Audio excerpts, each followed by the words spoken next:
Hello, everyone. Welcome in.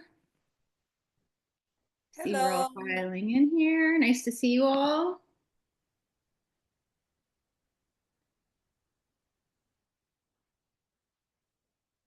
We've got 5 folks here. We're gonna just give it another minute. Let's give it another minute for folks to show up before we get started.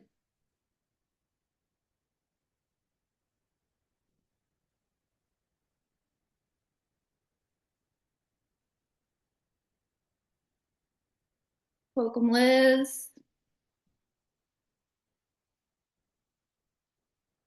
and Karen. All right.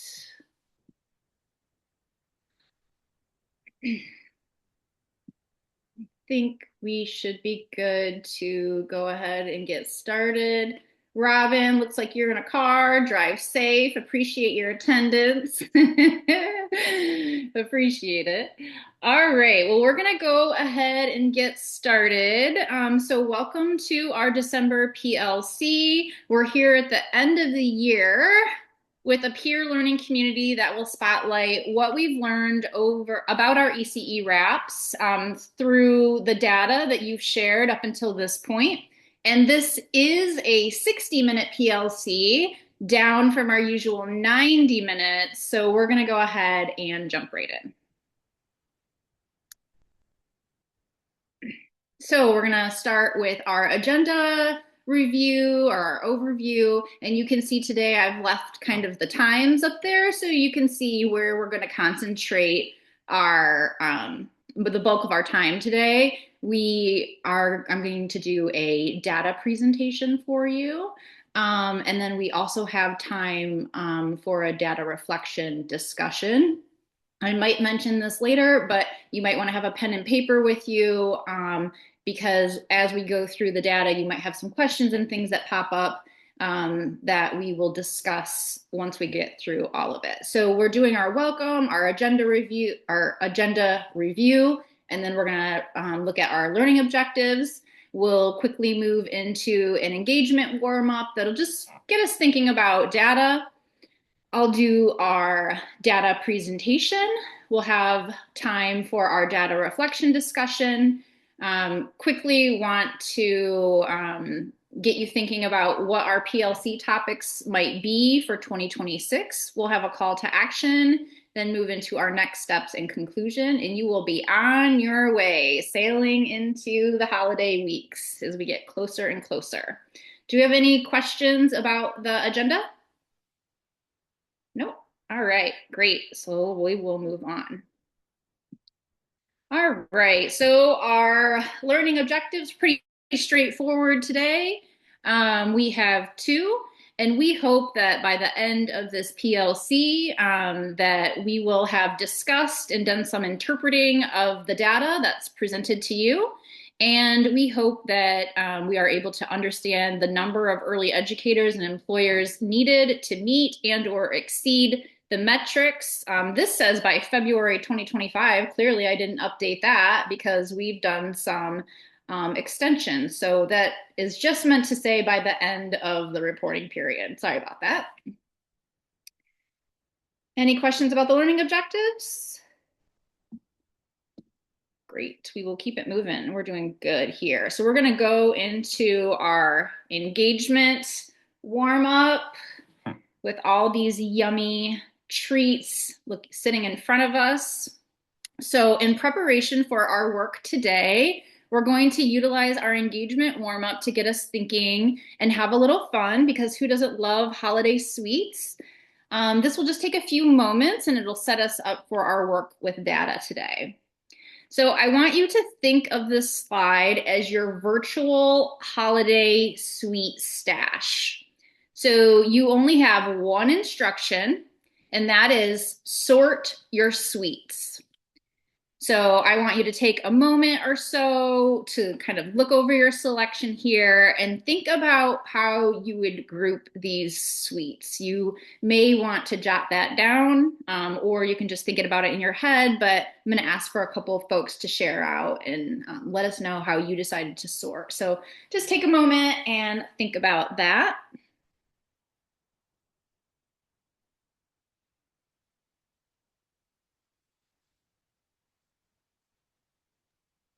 Can I ask, what is that in the lower left-hand corner? Okay, that is like a peppermint bark, I believe people call that, like a chocolate, white chocolate peppermint. Okay, thank you. No problem.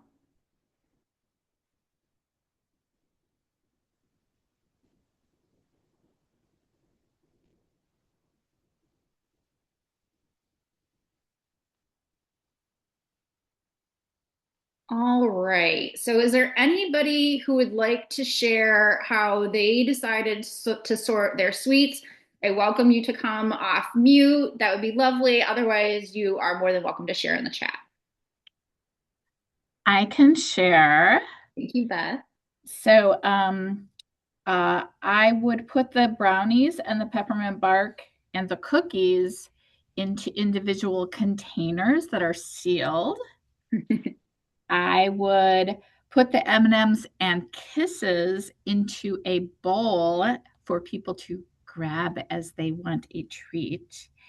And as is my tradition in my family, the candy canes do not appear until Christmas Eve. And when Santa comes, he hangs them on the Christmas tree. So they are not out for public consumption until they are hung on the tree on Christmas Eve. I love that perspective. For me, that's bringing up like you sorted it as it's related to access, right? Like, how are people going to access these treats? That's what you were thinking about. Love it. Can I get another volunteer to share? I can share mine. I didn't go as in depth, but I love that. I just simply was like, oh, we got the peppermint with the candy cane and the bark. We got the baked goods with the brownie and the gingerbread. And then, the store bought like quick and easy, throw in the stocking type of treats. But also, Beth, I'm going to steal the candy cane idea because if I buy candy canes ahead of time, my kids will eat all of them. But I like the whole showing up on Christmas Eve. That's a good idea. I love it. We're not only interpreting data today, we're starting new holiday traditions. Absolutely. Full service over here. Yeah. Thank you. I love that. So you were sorting based on characteristics, right? Okay. So is there one more person that would like to share? I sorted mine just a little bit different, but similar. Um, I sorted mine in order that I liked them. Yes. With cookies being first and then candies, M&Ms and Kisses being second. I thought it was fudge, not brownies, so that was next. And then I put the peppermint bark and candy canes kind of all together, but I also made the note of hung on tree. And I like that. I might steal that as well. Perfect. Thank you, Robin, for sharing. And, you really focused on your preferences and lined it up that way. So we kind of have three different perspectives here. We do have somebody who's mentioned something in the chat. So I just want to take a peek. Oh, and Evelyn did the same as Robin. Perfect. All right. So why does this matter for data? So just like these treats, data can be sorted or analyzed in different ways depending on who is doing the sorting. There's no wrong way, just different lenses, different perspectives. How we sort depends on our unique experiences or preferences. So this uniqueness is a strength. Different perspectives and understanding the data is important. My perspective as an early educator is going to be different than yours as a workforce development specialist, which is also going to be different than the apprentices, which is also going to be different than the childcare employers. And the childcare employers and the apprentices are going to have different perspectives as well. So our analysis of the data is richer and more accurate when we invite diverse perspectives. So today we're going to apply that mindset to this data review. that there isn't a wrong way to interpret the results. And as we move through these 9 slides of your data that we have to share, please reflect on and jot down what comes to mind for you, questions you might have, or ideas that it generates. And we have time allocated, like you saw on the agenda, for reflections on that, and then we'll talk through. I also want to note, and I'll mention it later as well, I just want to give a peek to that, is once we go through all of the data slides, we've also put these slides in the shared Google Drive that you have access to, and we'll share a link directly to those slides. So when we go into reflection, you don't have to try to like remember exactly what you saw or feverishly take screenshots. We have access to that for you. Okay, any questions, comments before we move into the data presentation? All right, thank you all for participating. Moving to our first slide. So, and let me see, I just want to double check the slide here. I can't remember anything being said while the treat screen is on. I know, right? Frothing, I'm drooling. I don't want to eat all of it. I just want to look at it and smell it maybe. Okay, so just first thing I want to do is orient you to this visual here. So the x-axis, the 1, 2, 3, 4, 5, 6, 7, that represents each one of our subrecipients. One of those numbers is you. And then the y-axis is the number of apprentices, early educators. You can see in the key here, although a little blurry, sorry about that, the blue periwinkle color is the goal number that you had associated with your recruitment, and then the pink line are the actual numbers. So I just want to give you a minute to look at that. And again, these are our apprentice counts. And so really what we're just trying to do here is give you your visual of collectively what it looks like, what our goal was versus where we are at as a whole. The other thing I want to point out for you as we move through these slides is we're going to kind of go through them fast because there are a lot to go through.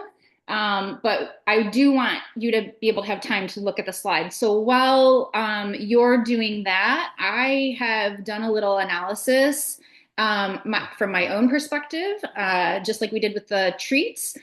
For each one of these slides, my analysis is going to invite reflection and focus on systemic influences and opportunities. So just one way to think about what we're looking at here. So I'm going to go ahead and do that for this, and then we'll move on to the next, and we'll do that all the way through. So what I've got for this slide is we're seeing that many RAPs have surpassed their apprentice goals, showing strong interest and effective outreach, while others are still building momentum. This pattern reminds us to examine how our recruitment, onboarding, and support strategies play out differently depending on the local context, and how those differences affect engagement and retention. It helps us think in terms of the whole system and not just the individual sites. So again, before we move on to the next slide, jot down anything that stands out to you, what might be surprising, anything you want to know, and we will discuss that in just a few. All right, I'm going to go ahead and keep us on time and move to the next slide. Okay, so very similarly, I don't need to set up this slide because it's really set up the same way as our number for the apprentices, although this is now focused on childcare employers in your RAPs. And again, the same thing here. I'm just going to give you a moment to look at this, and I'm going to read this analysis that I've put together. So some regions are meeting or exceeding their active employer goals, while others are still building their employer networks. Instead of interpreting this as a gap, the pattern highlights how factors like regional context, employer availability, and program resources shape engagement. It opens the door for reflection on which practices and supports are proving most effective in developing a consistent and committed employer base.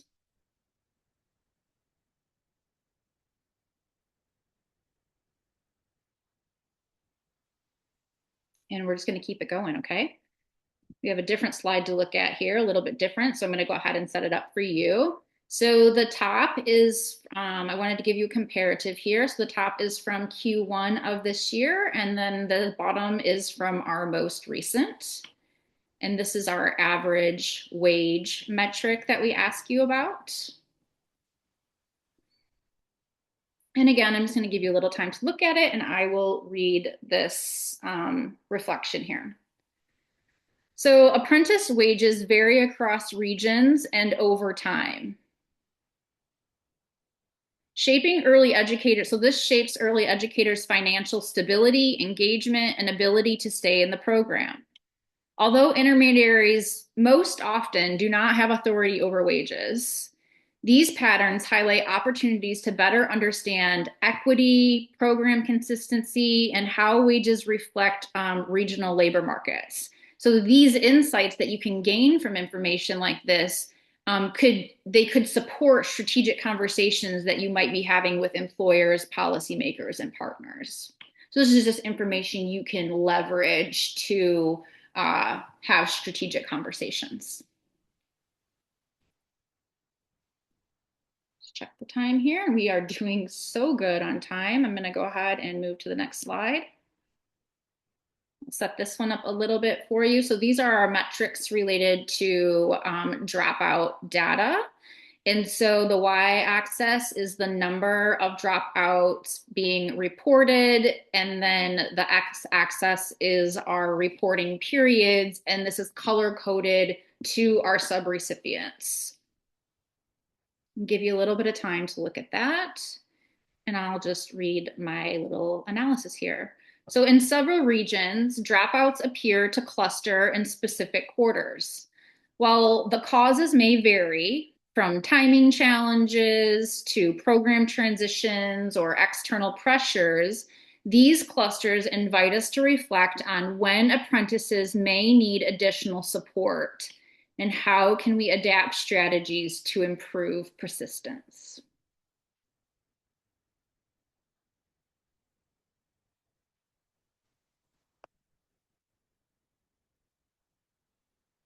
Okay, so we have both our quantitative data, but then we've also done some qualitative question asking with your report. And in our last PLC, we got a lot of information from you. And so we're moving, this has been our quantitative data, and now we're going to move into some of our qualitative information that we've gathered from you. So we're going to go ahead and move to the next slide. So this has to do with recruitment progress, both progress recruiting new employers and progress recruiting new apprentices. This information we got from your narrative reports. So again, I'm just going to give you a little time to look at it. And I'm going to read a little bit of an analysis here. I think I have one for each. So the data points to employer engagement strategies, including race to talent events, employer input and building the RAP, and new employers joining the program. This underscores the value of relationship building and co-design, suggesting that when employers are meaningfully involved, recruitment and commitment to the apprenticeship can grow stronger. And secondly, many intermediaries noted increased apprentice registrations as a key area of progress. And the prompt asked us what helped make that happen. So something I think that we should still consider or reflect on are what are the strategies or conditions that support more early educators entering the RAP. Reflecting on these insights can help us build understanding and strengthen system-wide recruitment practices. So this is something to think about in more depth. Make sure I'm on time here. Great. We're going to move to the next slide. So this has to do with recruitment challenges. Give you a minute to look at these. Hopefully I made them big enough for you. I tried to do so. And I'm going to read my analysis here. The data points to recruitment challenges that stem from both local capacity and system level vulnerabilities. Limited intermediary resources affected employer recruitment, and events like the government shutdown impacted recruitment on both the employer and apprentice sides. And also just not even just recruitment, but pushing things through. Like you had recruited them and then things were stalled. This highlights that recruitment success depends on more than individual program efforts. It also requires that we understand the broader system context and think about how do we build strategies to manage some of these systemic constraints or unexpected disruptions that are no doubt going to occur in the systems that we work in. Like, how do we buffer our program to that? Not eliminating it, but maybe just alleviating some of the stress or managing expectations for the people that we're working with. Moving on to the next slide. This is where I really hoped that I made this big enough for you. If you have any questions about anything you're seeing, feel free to come off of mute or enter something into the chat and I can read it through if you need it, especially you, Robin. I'm sure it might be a little small for you. All right, I'm going to give you a little bit more time to look at this just because there's more words here. This data had to do with the non-academic wraparound supports. This information came out of our PLC that we had last month. I'm going to go ahead and read this analysis. So supports range from practical needs like healthcare and transportation to items such as clothing or gift cards. Some apprentices require multiple supports while others do not, pointing to an opportunity to examine how programs identify and align resources to remove barriers to participation and success. Programs use a variety of strategies. Sorry, I just lost my place here. To foster peer-to-peer connections, because we see peer-to-peer connections as a wraparound support. It could be academic and non-academic, really. Including collaboration during instruction, cross-program networking, cohort models, and group messaging opportunities. Even in programs where peer connections may seem difficult or not feasible, these networks matter for keeping apprentices engaged, supporting retention, and strengthening recruitment by creating a welcoming, connected experience. This invites reflection on how can creative approaches help your program build meaningful peer connections? How does program size, model, or context shape what is possible? And how might these connections contribute to both retention and recruitment goals?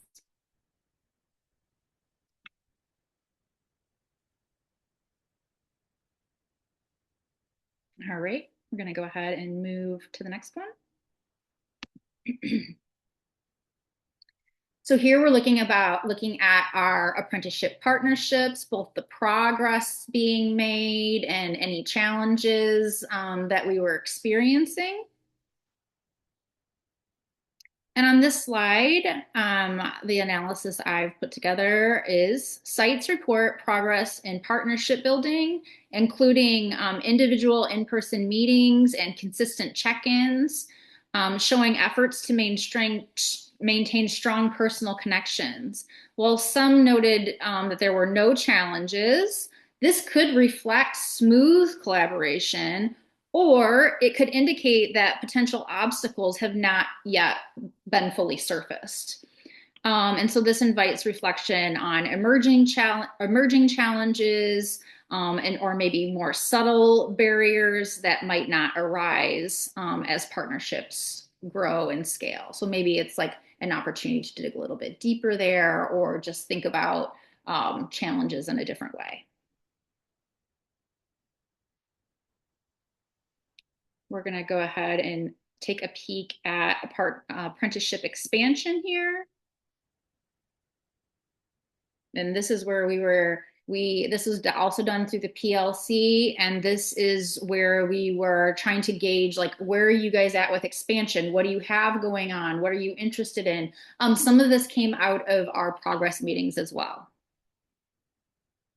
And on this slide here, I want to point out employer engagement efforts are largely in early or developing stages.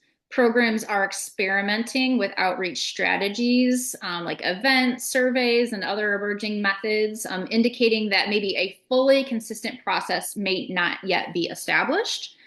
Current engagement often focuses on immediate workforce needs through operational activities like job postings and events.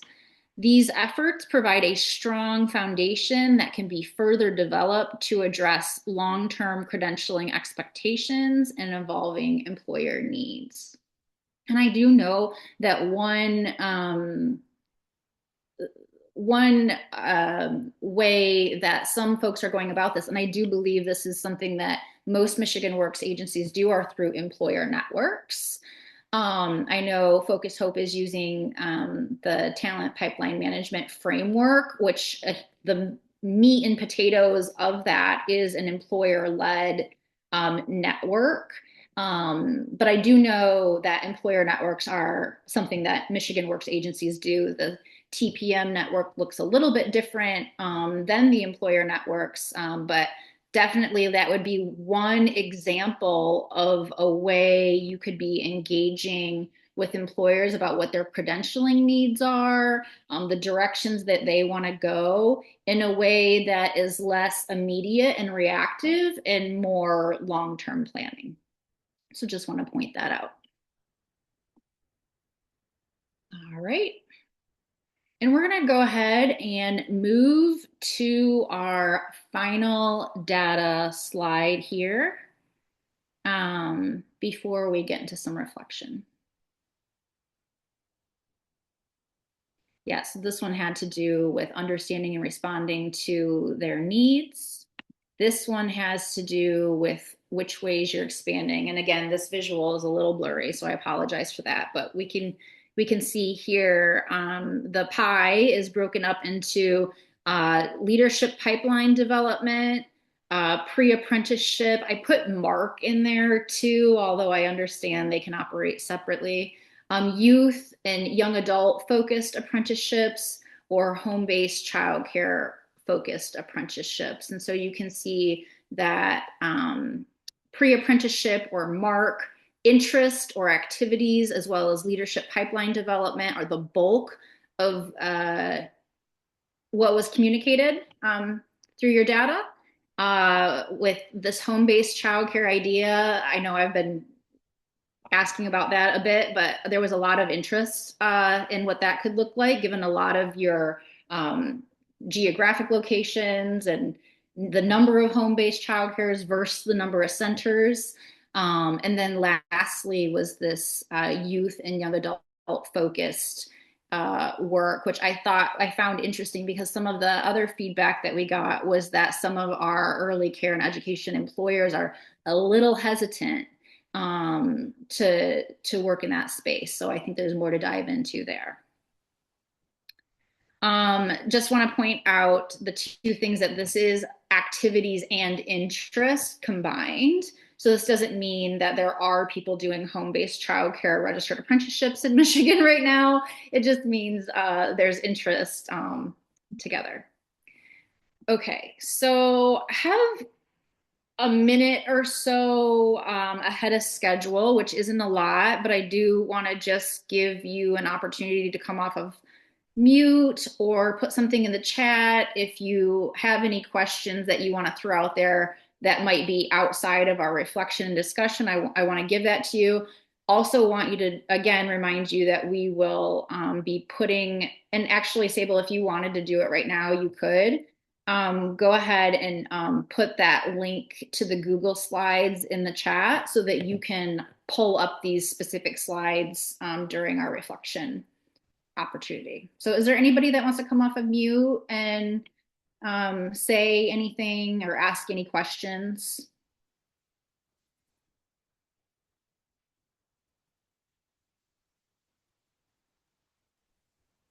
I was going to say from like the first couple slides that it's interesting that a lot of us are over the number of apprentices that we need, but a little under in the number of businesses, which I think for me, the couple of businesses that have really like adapted and they love this model are like, let me just keep a constant rotation of getting more and more people in, where it's like, I'm almost having to tell them like no now unless they have like other means of funding to help kind of support future apprentices. But like it's harder to kind of get those new people started that like weren't on from the start. I think like because now I'm not able to offer as much of like the opportunities that were from the beginning when we had a lot of funding available. So that's kind of like good to see that everybody like a lot of others are in the same situation as what we are.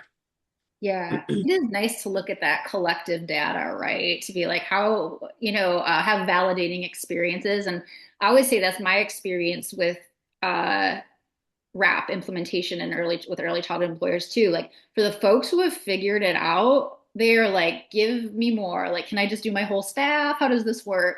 And the other ones are like, we just can't take on anything else at this point. And so it gives us some interesting, like, okay, how could we leverage our employers it's really working for? What can we learn from them more deeply so that we can then pass that off to new employers and hopefully get to a point where there's enough value in the wrap where the incentives or the money, for that isn't so important in getting started.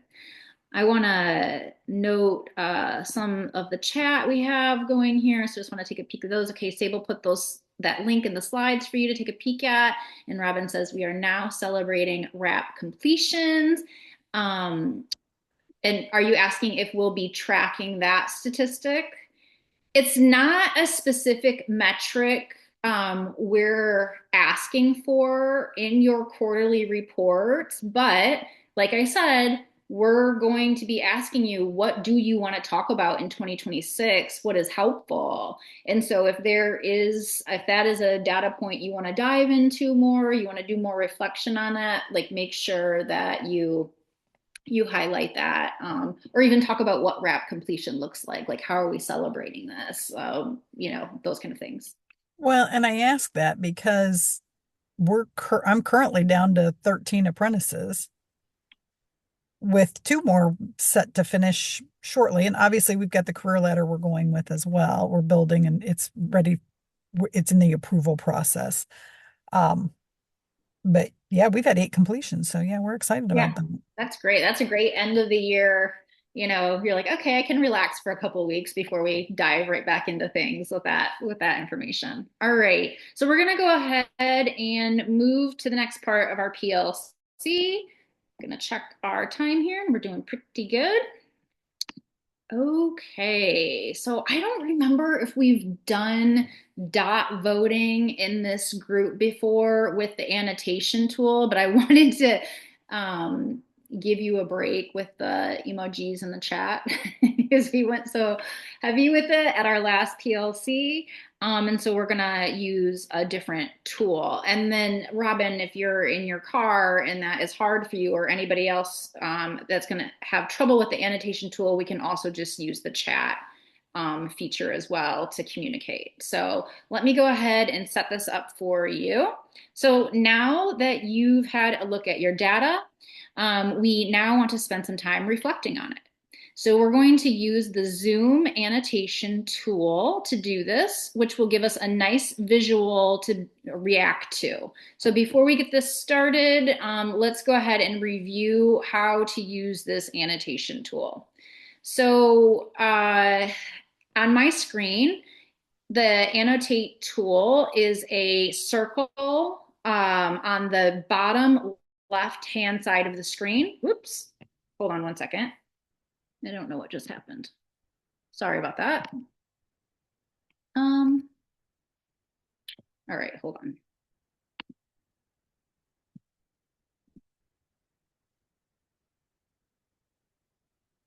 I'm going to stop sharing and pull that back up in just a second.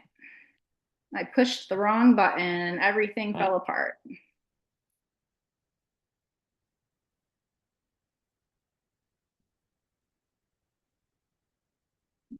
Back up, share this with you. Share this. Great. Let's try not to do that again. All right, so my annotation tool is in the bottom left-hand corner. It's a little black circle with a kind of green pencil. And so if you click on that, you will have a toolbar pop up. The stamping tool, let me count here, 1, 2, 3, 4, 5. It is the 5th icon down. And my tool, it looks like a star. But it might be a checkbox, it might be a heart for you. Let's go ahead and just make sure that we're all able to use that feature. So if you want to try to stamp right now, please do so. I'm also gonna try to make sure that I can do it, because what is happening? Julie looks like she's got it. And Sable. If you're having problems with it, let me know. My mouse has disappeared, so I might have to come off a share again.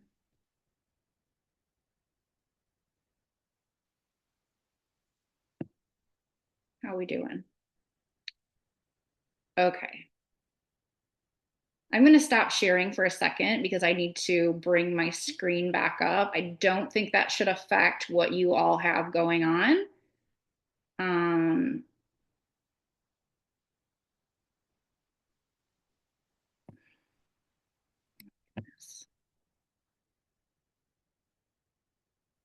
Good thing we're on time here. All right. Hold on one second.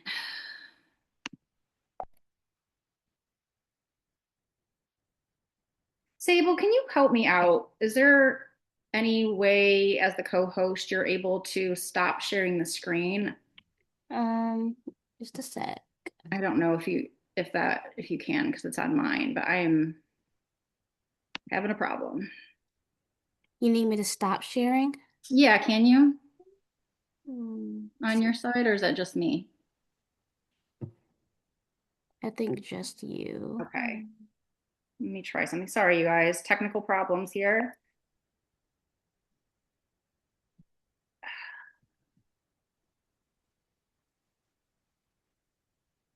Oh my gosh.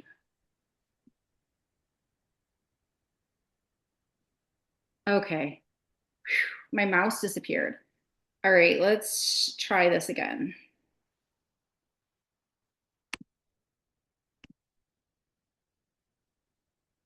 Here we go. Thank goodness. Okay, so it looks like you all had an opportunity to annotate and play around with that. I do see some notes in the chat here, so let me just take a peek at that and see I don't see the tool. It's a check symbol on my screen. Okay, so Liz got it. Beth, did you ever find it? You did? Okay, great. I think we've got it figured out. All right, and Liz, Don't have it either, but carry on. I'll figure it out. Okay, and if not, you can use the chat. Not a problem. Okay, so we're going to move into the next bit of instructions. So Sable, why don't you go ahead and put those next bit of instructions into the chat? So there's a handful of stamps that you can use, as you saw. We're going to use the star stamp, the heart stamp, and the X stamp. The star is going to be representing data you found surprising. The heart stamp is going to represent data you're proud of. And the X stamp is going to represent data that you feel there's opportunity for improvement on. Okay, so those are going to be how you react to each of these data points that we have listed here. You're not going to react to all of them. Let me rephrase that. This is how you're going to react. Our second part of this is we want you to use we want you to use a star at least once. We want you to use a heart at least once. And we want you to use the X at least once. You can use them more than that if you would like, but if you could place at least one of those stamps to communicate to us something you're surprised by, something you're proud of, or something that has an opportunity for improvement, that would be really great. And like I said, if you're having problems with the annotation tool, please feel free to use the chat, and we will be able to take a peek at that as well. So why don't we take a few minutes here and get that going, and then we will just have a little bit of a discussion. And remember, you have the link to the slides too, if you want to go back and look at them.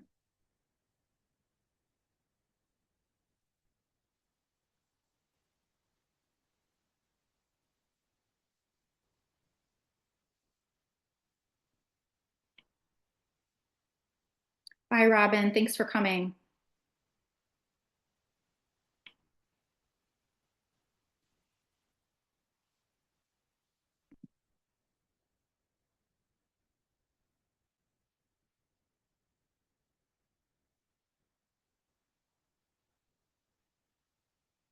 Looks like we're figuring out the stamping tool. Thank you all so much.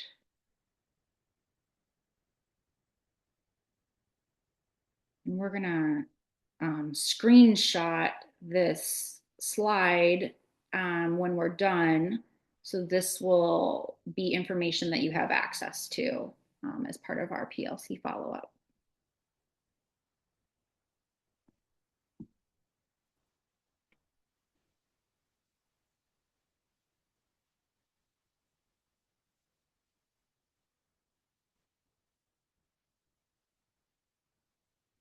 Again, don't feel like you have to react to everything, although we welcome you to react to everything. We just at least want to have one of each from you.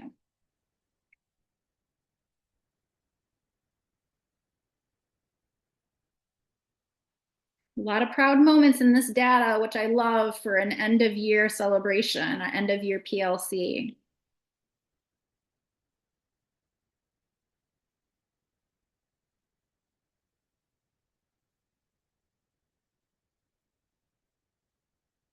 Got some check marks for Jeremiah, which is fine, Jeremiah, but we'll just have to know what those check marks mean.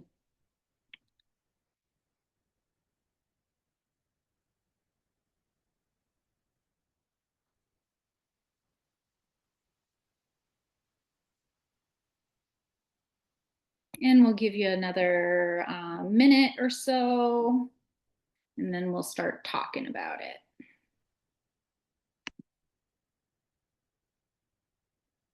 And Jeremiah's still trying to figure out the annotation thing. You know what? Don't worry about it, Jeremiah. Go ahead and use the chat if you like. We just want to know one data point you're surprised by, one you're proud of, and one you feel has an opportunity for improvement. And we appreciate you trying.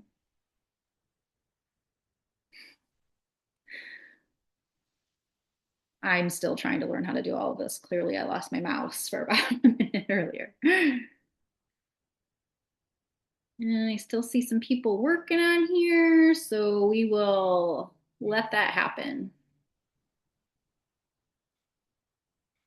This is also a great way to inform how we might want to set up our PLCs for 2026. Maybe we want to focus on the areas that you all feel like we need some improvement on, or that you're surprised by.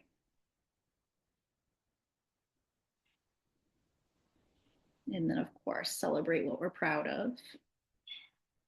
All right, we're going to go ahead. I see it slowing down. You're more than welcome to keep adding as we're talking. Before we move to our next slide, I am going to have Sable take a screenshot of that. But before that happens, you're welcome to keep keep going. All right, so I see a lot, like I said, a lot to celebrate, some surprising data, and certainly some areas that maybe we can focus on improving. And I do have some debrief questions, but before we even jump into that, I want to invite you to come off of mute or in the chat, and just kind of share, like Kelly did a little bit earlier, what stood out to you? What's like the one thing that stood out to you that's at top of mind, from the 9 slides we just shared?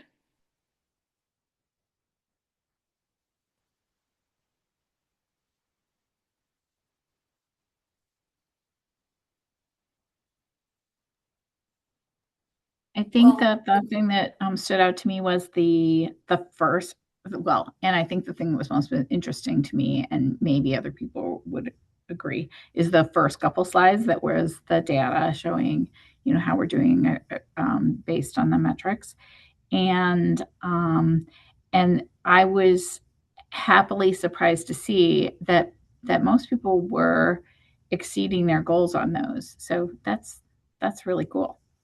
Yeah. And I agree. That's a sign of the need that's out there. I mean, if we wouldn't be able to do that if people didn't need it. Right. Right. It's less about is it valuable and more about how do we get people to, one, see the value, and also two, make it work in a way that, one of my colleagues always says, help should feel like help. Right. So how do we get this to feel helpful?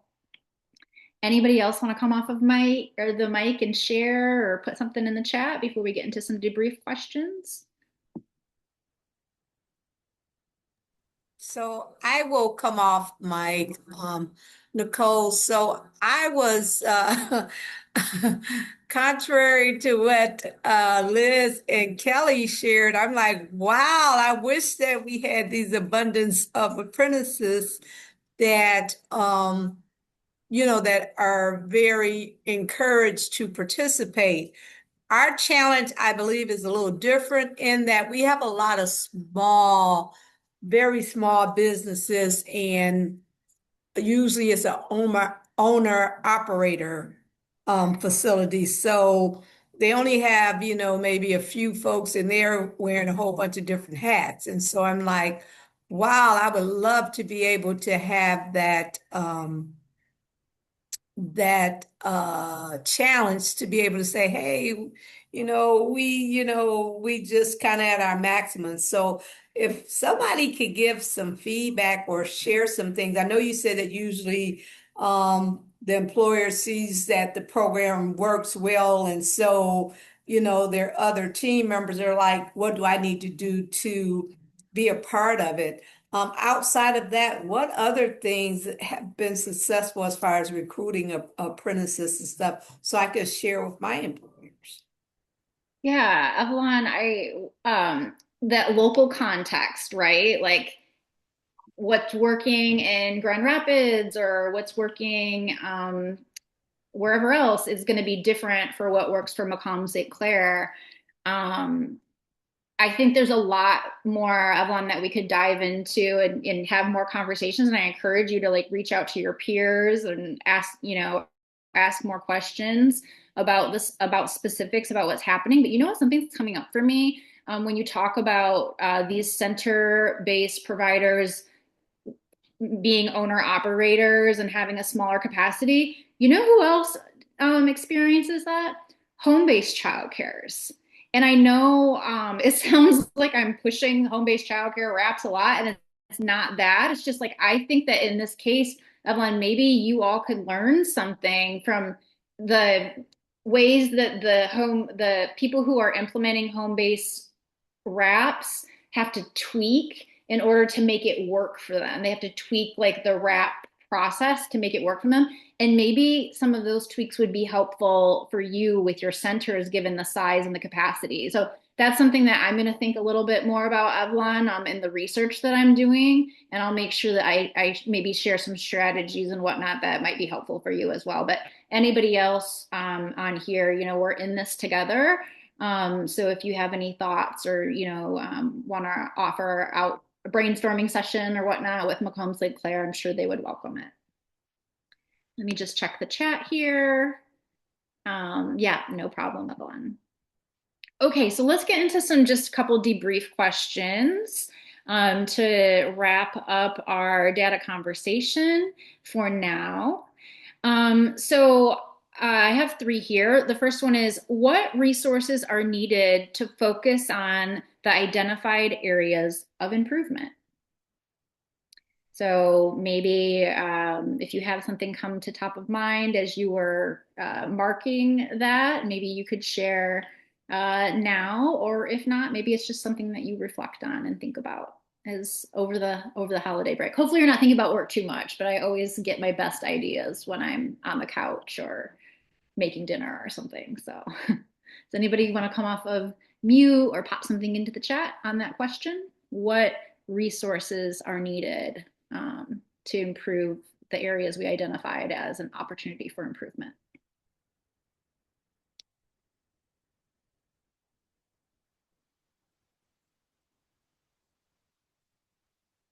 Okay, I'll go. But I don't think I've got my head wrapped around it too well.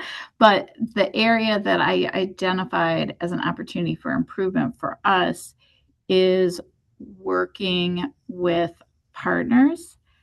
But so the challenge that I think that we had is because, that we're implementing this for the first time. We have some great partners, but they're not necessarily partners that our apprentices want to work with. So we are learning as we go about, I think the lesson that we're going to be taking away from this in terms of partnerships is that we need to be more open-minded about and spread our arms wider. I'm literally spreading my arms about who our partners are. And they don't necessarily have to be us bringing the partner to the apprentices, because so far, like, very few of them are actually using the partners that we've lined up. But if we can say, this is specifically related to the CDA acquisition. So we're working with a fair number of employers that, like, their staff typically go to this and do their CDA this way. Mm-hmm. And instead of saying, oh, we have this other way to do CDAs, why don't you do that? They're like, no, that doesn't work for us. So if we can say, we want to support you, including financially, in your staff getting their CDA through whatever means you want to do it.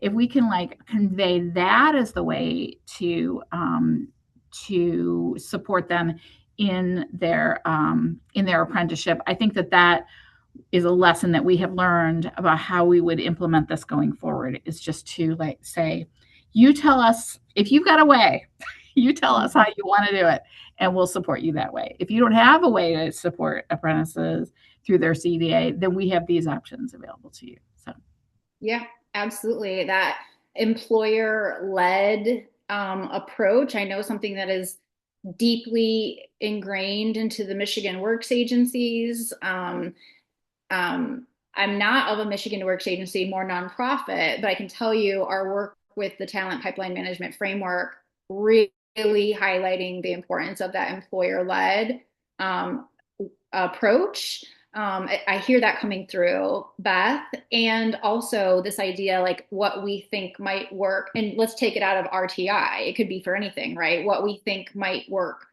for our system, or what has worked in other systems might not work in this specific system. And so we really need, if we want to have good numbers and recruitment and have it really work and be a well-oiled machine, then we need to hear, listen, pull out from the people who are, we hope to actually be operating these things with less handholding.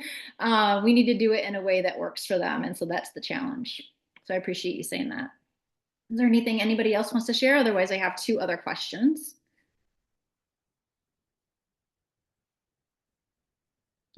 Make sure the chat's not good. Okay, so I'm going to go to the next question, which is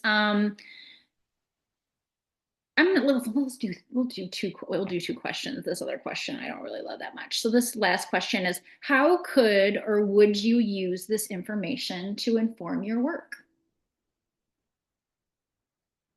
That's going to be asked in the post PLC survey too, but I just want to hear if you have anything coming up from you as you're looking at this visual of what you've heard today. What's come up for you? Like, how could you use this information? I think Beth kind of alluded to that a little bit, but is there anybody else that would like to share?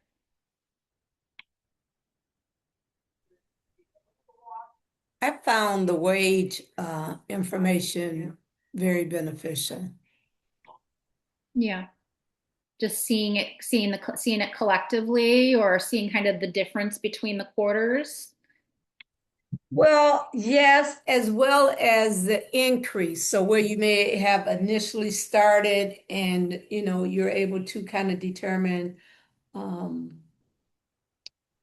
if they had, if I was having a conversation with an employer about wages, besides going and just pulling the data, which is what I always do, but when we have some conversation about increase and things like that, you're able to, you have some data right here in front of you that you could say, based on our region, the average is this or that or something like that. So I found that to be very informative too. And again, I'm going to go back to also the wages and the number of apprentices at different locations. So again, I found that information. That's kind of what stuck out for me. Yeah, thank you for sharing, Evelyn. All right, so just sticking with our time here, Sable, go ahead and screenshot this slide before I erase all the information. Got it. Thank you. I'm going to go ahead and clear this. Great. All right, and we're going to go ahead and move to the winding down of our PLC. That went fast today. That was a lot of information. It went really fast. So just wanted to put a little bug in your ear to be thinking about what might be beneficial for you in peer learning communities in 2026. I'm going to continue to be with you. And so I just wanted to point out some areas that we already know that we want to be talking about, which is leadership in early care and education, just exploring that a little bit more. You all are starting to do a lot with it. And I think that there's sort of more space to talk about that.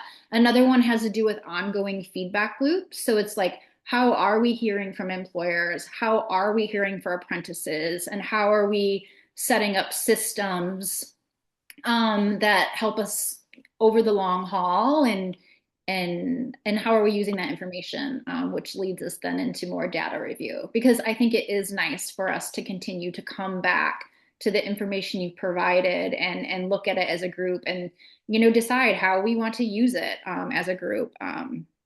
So just so you know, there is a question about this in the post PLC survey that I would love for you to think about and give us information on. And I'm going to check the chat here really quickly. So Liz, quick question, period of performance extension. Do you have an idea when we will receive a formal notification response to our request?